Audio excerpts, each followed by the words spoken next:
Hey guys, Dr. Martinez here by Design Chiropractic. Today I want to talk about something that I see pretty regularly here in the clinic. A lot of people come in typically with low back pain, or maybe it's just tightness and possibly traveling down the leg. And usually what we'll do is after an assessment, after we take x-rays, come to find out they have something that's called lower cross syndrome. So what is lower cross syndrome? It's basically after full assessment, we'll notice that there are some muscles that are really tight, some muscles that are really weak in the lower back, and it causes a tilt in the pelvis that tends to put a lot of pressure on the low back. Let's dive into that a little bit. So basically what we'll see when we do our assessment, we'll notice some really low back, really tight low back muscles right through here. That's typically where people will feel their pain. Another muscle that we don't really tend to look at very much, but is really important in this area is your psoas muscle, your hip flexor. So that sits in the front of your spine, kind of attaches to the front of the spine here and through the hip into the front of the hip, so it causes that hip to bring the leg up just like that. So when those two muscles are tight, and they're tight for a long period of time, what tends to happen is that the pelvis will start to tilt. So I'll show you that on the spine here. Basically what happens is they're tightening up, they start to really pull forward, and along with that, we'll notice that there'll be some weak muscles that are involved as well. So as these muscles get tight, the opposite muscles of those, which are your abdominal muscles and your glute muscles, will start to get weak.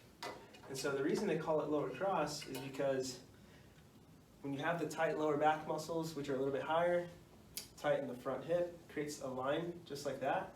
And then when you have the weak abdominals and the weak glutes, it forms another line like that. So from here to here. So it creates a cross down there to the lower part of the body. So that's why it's called lower cross syndrome. But cool thing is that this can totally be reversed and it can be corrected.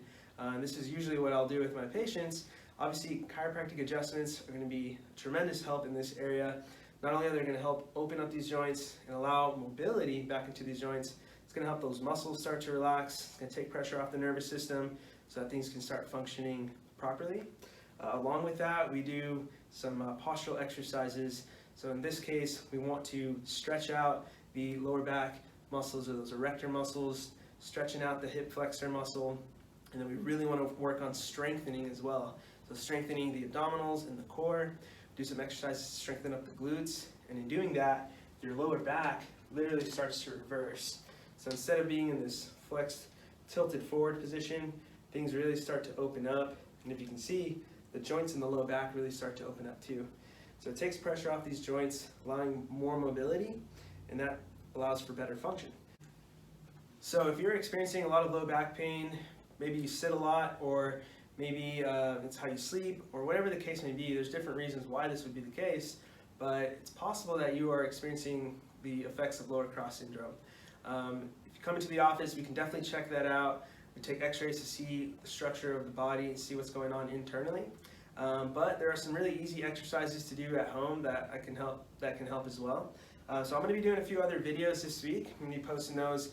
Just some really easy to do exercises and stretches that can help promote that rotation back into the pelvis, taking off that pressure off the low back. And I think if you try them out, you get a lot of benefit from it. Hey, thanks for watching. I hope you enjoyed that video. If you have any questions or comments, please leave them in the comment section below. I'll be happy to answer some of those. And if you have any questions that you'd like to talk over the phone, you can feel free to give us a call as well at 469-554-8995. Like I said, we're going to be putting out some more content this week, so I'll be looking forward to that, and we'll see you in the clinic.